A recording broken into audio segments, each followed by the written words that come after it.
sure that they intended to speak today. It's been very difficult on them.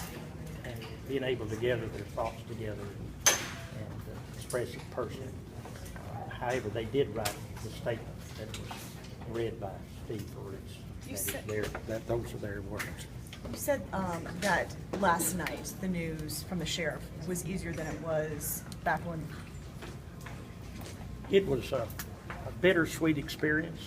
The most difficult time that I have observed with this family was when they came to them and told them that they had charged some people with murder, kidnapping and murdering Holly.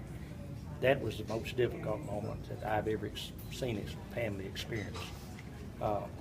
Last evening, we have been living in this unknown of where the body is. This was something of a relief to know that now then the door is open and eventually that this family will have closure. Is there a funeral being planned right now? The memorial service will come in due time, and I don't know when that's going to be.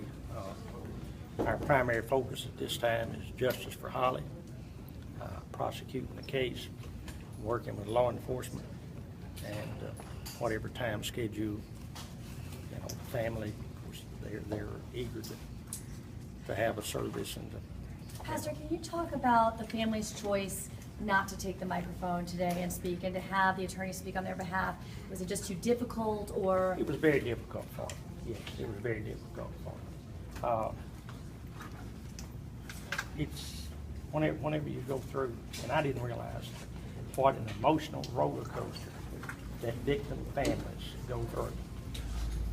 And of course, they've had a number of roller coaster experiences for the past 3 years and 5 months.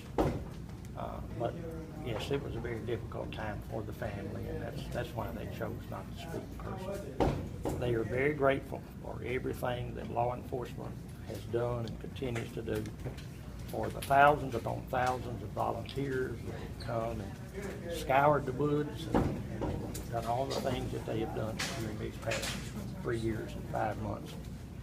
We're also very thankful for all the prayers and support that has come their way. More than 3 years later, I mean, it wasn't a search party, law enforcement, it was 2 hunters, who ended up finding Holly. Have they reached out, the hunters, to the family? I can't answer that. I really don't know.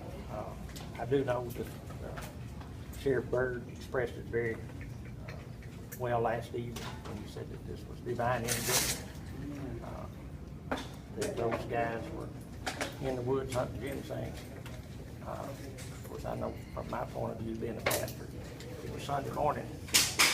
But nonetheless, I think the Lord's hand was on it. At the same time, the Bobo family was visiting the First Baptist Church in Parsons.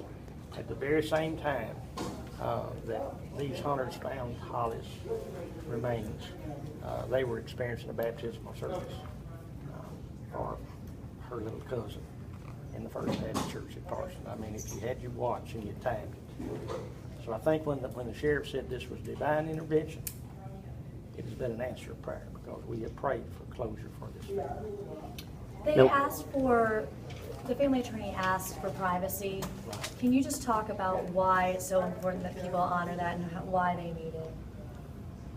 There's a process of grieving that families go through.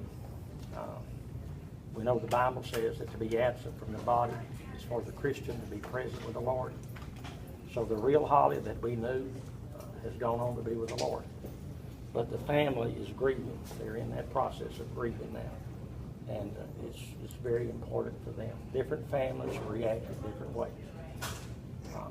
I've learned years ago that the things that happen to us in life will either bring us closer to the Lord or drive us further from Him.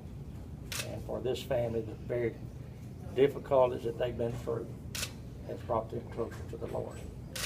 So there's some peace in their heart today. Know that one day that they'll see their Holly again.